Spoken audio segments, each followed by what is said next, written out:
Magandang araw. Wala na naman nga akong maisip na ipang-ulam kaya namitas na naman ako ng gulay dito sa aming tanim dito sa aking babang bahay.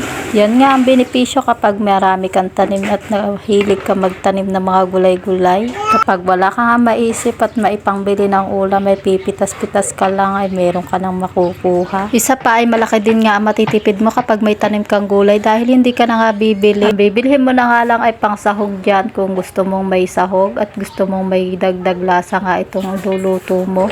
At dahil nga ayos na nga itong aking mga gulay ay pinagsasalansan ko na nga, ipinailalim ko lang nga yung mga matatagal maluto. Tulad nga nung ampalaya. Pinakamadali nga maluto dyan ay yung kalabasa kaya ipinaibabaw ko lang. Kapag kulo pa nga lang ay maluluto na nga kaagad yung kalabasa kaya kailangan ay nasa ibabaw siya. Isang buong kalabasa nga ito kaya medyo marami. Inilagay ko na nga lahat yung isang buo kaysa naman kalahati lang ilagay ko ay masisira na naman nga yung kalahati. Sayang din naman. Kaya nga ayan at punong-puno na nga yung ating kaserola. Pero iimpis din naman yan kapag naluto na. At pagkatapos ko mailagay lahat at maisalansan ay lalagyan ko na rin ng pampalasang betchin. Siyempre ang hindi mawawala ang bagoong. Sa paglalagay nga ng bagoong ay tansyahan na lang din ang aking paglalagay. Mas nanaisin ko nga medyo matabang kaysa naman sa maalat dahil po pwede ko ka lang ding dagdagan ng asin yan. Dahil nga naputol yung pinirito kaninang bitlop ayan at nadurog-durog ay isinahog ko na rin kaysa naman masayang. Dahil nga kumukulo na nga yung tubig na para sa dede ng isang kambal ay hinaho ko na nga at isinala ko na rin kaagad itong aking iluluto. At bago ko pa nga makalimutan maglagay ng tubig ito at naglagay lang ako ng isang baso. At katulad nga na palagi kong ginagawa at tatakpan lang natin at hihintay na lang natin yung maluto. Aapuyan ko lang din para maluto namang mabilis. Sa kahoy na nga lang din ako nagluluto para naman makatipid-tipid kami sa gas at wala namang mga pasok ngayon kaya hindi ako nagmamadali. Masarap din talaga ang luto pag kahoy ang iyong ginagamit. Ayan at mamaya-maya nga ng konti ito at kumukulo-kulo na nga yung aking niluluto. Hindi ko pa nga binubuksan pero sa tingin ko ay hindi pa nga siya lutong mabuti kaya hayaan ko lang ulit siya dyan ng malutong mabuti. Ito at mamaya-maya pa nga ng konti ay mukhang luto na kaya naman tinignan ko na rin at para malasahan ko na rin kung tama lang ba yung pagkakatimpla.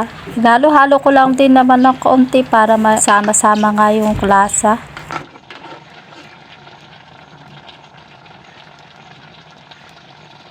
Sa pagtikim ko nga ay okay naman na yung lasa kaya naman pwede na nating hanguin yan. At pagkahango ko nga ay agad naman akong naghain para makakain na nga kami.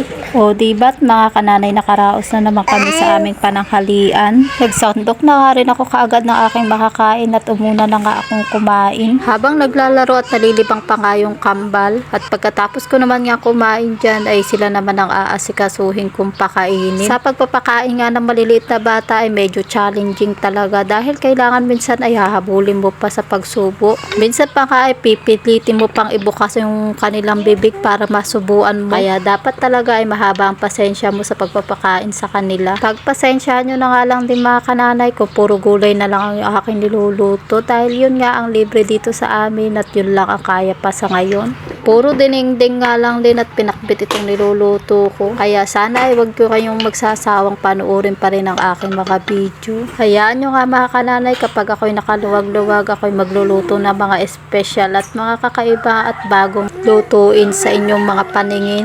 Pero sa ngayon nga ay pagtiyagaan nyo na nga muna itong aking mga pinagluluto dito. At kung madalas nga ay paulit-ulit na lang din ang aking mga niluluto. Salamat mga kananay sa patuloy nyo ang panunood at suporta sa akin kahit na nga ganito lang at maliit pa lang ang aking munting channel at page. Maraming salamat po mula sa kaibuturan ng aking puso. At hanggang dito na nga lang muna mga kananay. Maraming salamat po sa inyong panunood at tawa ay pagpalain tayo ng ating Panginoon.